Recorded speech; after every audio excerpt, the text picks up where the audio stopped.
오랜 기간 교제하다가 얼마 전 결혼식을 올린 30대 남녀. 행복한 가정을 꿈꿨던 두 사람의 미래는 신혼여행을 다녀온 직후 산산조각 나버리고 말았습니다. 두 사람은 결혼을 준비할 때부터 신혼집을 구하는 것에서 예단 혼수 문제 등 사사건건 다툼을 벌였는데요. 그때부터 쌓인 서로에 대한 나쁜 감정을 풀지 못하고 신혼여행을 가서 크게 싸우면서 결국 헤어지기로 합의했는데요. 이처럼 결혼식을 올리고 신혼여행 직후 헤어진 두 사람. 이들의 결별은 이혼일까요? 파혼일까요? 이별을 통보받은 사람은 결혼 준비에 쓰인 비용과 위자료를 받을 수 있을까요?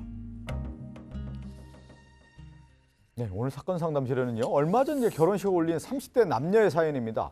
오랫동안 교제를 하고 드디어 결혼식을 올렸는데 신혼여행을 다녀온 직후에 헤어져서 완전히 남이 된 사연인데 두 사람이 일단 어떻게 만났는지부터 설명을 해볼까요? 그러니까 이혼일까요? 파혼일까요? 이게 네. 쉽지가 않은 것이 결혼 이전에 긴 교제 기간이 있는 건데 네. 그냥 교제가 아니고 동거였습니다.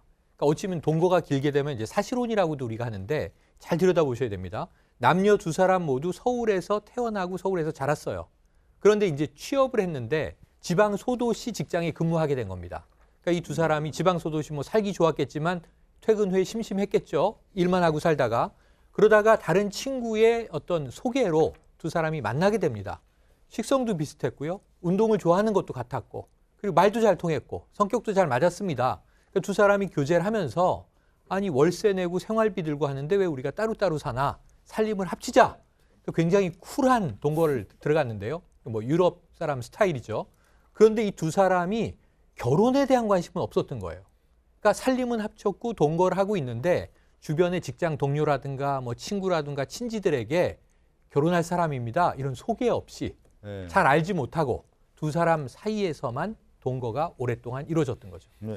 근데 동거를 이제 오랫동안 해왔고 서로 이제 결혼에 대한 것은 생각을 별로 안 하고 있었던 것 같아요. 그렇지만 마지막에 이제 어떻게 하다 보니까 이제 결혼까지 이르게 됐단 말이죠. 그게 이제 뭐였냐면요. 이 사람들은 각각 다른 직장에 다니고 있었어요. 네. 근데 이 남성 같은 경우는 직장 생활이 조금 불편했던 것 같습니다. 그래서 개인 사업을 좀 하고 싶어 했는데 모아놓은 돈이 없었던 거예요. 네. 그런데 마침 그 동거인이죠. 그 당시에는 동거인인 여성이 그동안 직장 생활하면서 모아뒀던 돈을 좀 사업자금 일부로 지원을 해줬어요. 예.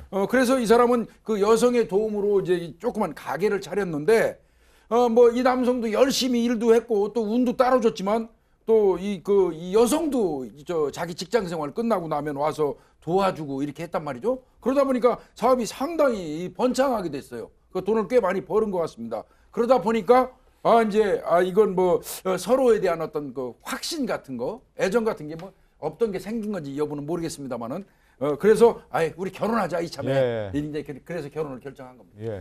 근데 서로 동거할 때 교제할 때는 아주 잘 지냈었나 봐요. 근데 결혼을 서로 약속하고 결혼을 준비하는 과정에 이제 다툼이 이어졌고 결국 이제 신혼여행 가서는 완전히 붙었습니다. 네, 그렇습니다. 이게 예. 사실 최영일 평론가는 유럽 스타일이라고 그러는데 최영일 평론가는 좀 연세가 있어서 그렇고요. 요즘에는 젊은 친구들이 이렇게 많이 동거도 하거든요, 사실은. 꼭 유럽이 근데 아니래요. 유럽이 아니라 우리나라에서 요즘도 하고 있습니다. 그런데 네. 이렇게 동거하는 것과 가족이 되는 건 사실 양쪽 그렇죠. 집안이 만나는 네. 거잖아요. 법적으로도 서로 양쪽 집안에 낯선 사람들이 결혼하면 인적 관계에 놓입니다. 다른 식구들도. 그러다 보니까 결혼 준비하면서 결혼식장 와가지고 집안을 나와야지 양가 어른들 만나고 이런 것들이 계속해서 갈등이 됐다는 거예요. 문제는 이 여성이 보니까 아니 남자 같이 동거하는 사람이 예전엔 안 그랬는데 결혼 얘기가 들어가니까 가족들, 자기 집안 가족들한테 너무 의존을 하더라는 거예요. 그리고 의존하는 게 뿐만 아니라 자기 집안 식구들하고 얘기한 다음에 나한테 여자한테는 일방적으로 통보만 하더라. 게다가 또 사업 성공하는 걸 내가 자금 지원해주고 내가 도와줘서 같이 했는데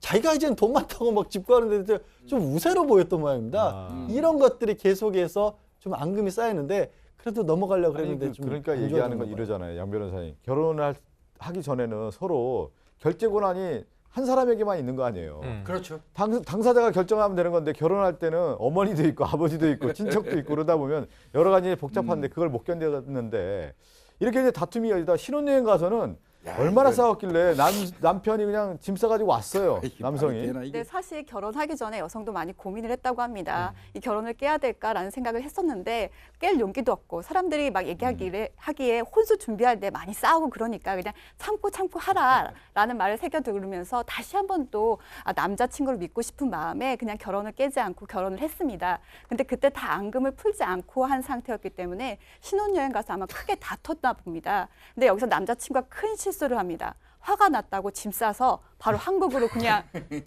가버렸습니다. 예. 여자는 너무 화가 나가지고 바로 거기로 이제 짐을 싸고 온 거죠. 그리고 와서 한국에 와서 헤어지자, 끝내자 해서 다 합의를 봤고요. 부모님까지 지금 다 말씀드린 상황입니다. 예. 근데 보통 싸우고. 아니 영화나 드라마 보면 짐 싸갖고 오는 분들이 여자도 여자.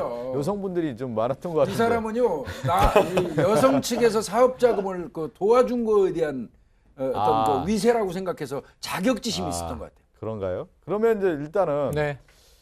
이제 올 때까지 온 것 같아요. 네. 서로 이제 이혼까지 생각하고 있고 또 하나는 부모니까 얘기를 다 했다고 하는데. 그렇죠. 근데 이 시점에서 뭐가 가장 궁금한 거예요? 자, 첫 번째, 지금 이제 이혼을 해야 되는데 이게 지금 변호사가 두 분 계시지만 예. 이게 이혼에 해당하는지 파혼에 해당하는지 사실 신혼여행 자체가 이별 여행이 돼버린 거예요. 뭐 결혼식은 했습니다만. 자, 그래서 이게 이혼이냐 파혼이냐에 따라서 그럼 어떻게 이 결혼식 비용과 위자료에 대한 처리를 할 것인가. 첫 번째 궁금증이고요. 두 번째는 긴 동거 생활과 사업으로 남편 됐던 신랑이 성공한 과정을 설명드린 게 그럼 이게 이혼이든 파혼이든 동거 기간이 길었었던 만큼 사업을 또 같이 지원했었던 만큼 재산 분할은 어떻게 해야 이게 마땅한가 이게 궁금한 거죠. 잠깐만, 제가 그냥 첫 번째 궁금증 같은 경우는 이혼은 일단은 법적인 어떤 서류에서 서로 결혼했다라는 게 올라와야 이혼이 되는 것 같은데 혼인신고요? 혼인신고가 돼야 이혼일 거라고 생각이 드는데 이 정도면 그냥 파혼 아닙니까? 어떻습니까, 제가? 네, 변호사 하셔도 될 것 같습니다. 그 신혼여행 갔다가 헤어져가지고 싸우고 이제 바로 이제 헤어지는 그런 경우가 상당히 많은데요. 네. 이혼이라고 하는 것은 법률상 혼인신고를 한 다음에 이 가정법원에서 이 본인과의 어떤 관계를 정리하는 것을 이제 이혼을 하고 있기 때문에 그냥 뭐 지금 신혼여행 갔다가 혼인신고 절차가 지금 없었던 것으로 보이기 때문에 이것은 명백하게 이 파혼이 맞다라고 봐야 될 거고요.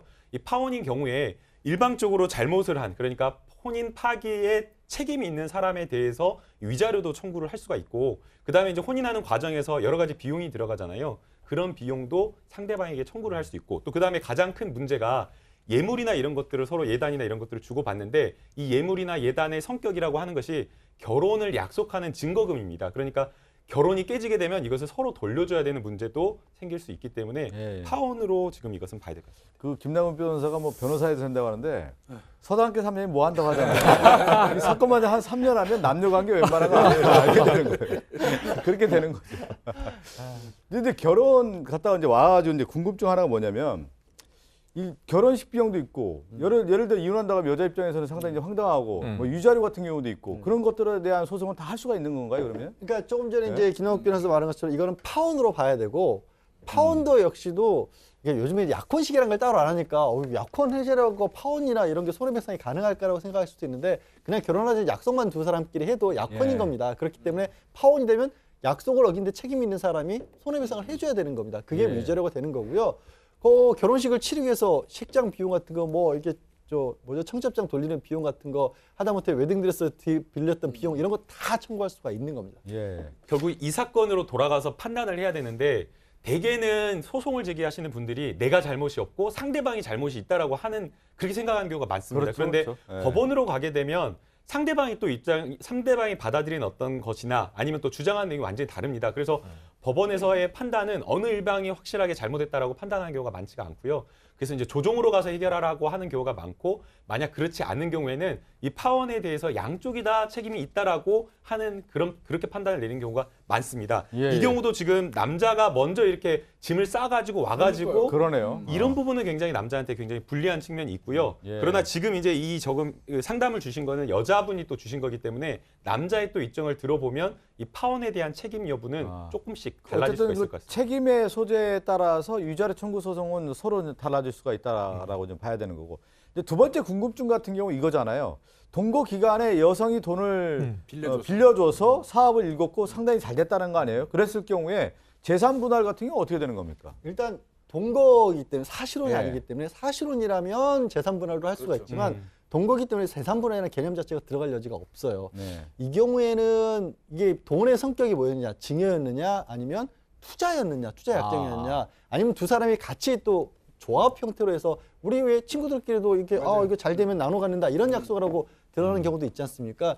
그런 돈의 성격을 좀 따져봐야 될 것을 이게 보여요. 동거냐 뭐 사실혼이냐 우리가 여러 이제 사례를 들어서 얘기했지만 사실은 이제 동거 같은 경우 둘만 아는 거고 사실혼은 부모님도 알고 주변 사람도 알았을 경우에 사실혼 관계가 인정된다고 하는 건데 지금 이 사례 같은 경우는 주변 사람이 안 알렸기 때문에 사실혼이 안 돼요. 사실혼이 아니고 이제 동거라고 봤기 때문에 그 돈의 어떤 성격이라고 할까 그것이 이제 명확하게 좀 나와야 되겠군요. 그러면. 네, 지금 뭐 명확하게 성격 자체가 네. 나오지 않은 것 같은데 일단은 여성 같은 경우에는 사업을 할 때 부족한 돈을 지원을 했다. 그러니까 약간 빌려준 어떤 개념인 것처럼 나오는데 근데 또 실제 이렇게 운영한 것이나 이런 걸 보면 많이 도와주고 여성이 네. 또 직접 가가지고 일을 함께 했다라는 것을 보면 또 투자의 성격도 있는 것으로 보이기 때문에 이 돈의 성격을 좀 분명하게 다퉈가지고 네. 이 어떤 사업적인 부분에서 잃은 어떤 이익이나 이런 것들을 조금 나눠 갖는 방법을 좀 그러네요. 오늘 고려해봐야 뭐 될 것 같습니다. 그 딱 정리를 해보면 일단은 파혼이야 이혼이야에 대한 궁금증은 이제 파혼에 해당된다.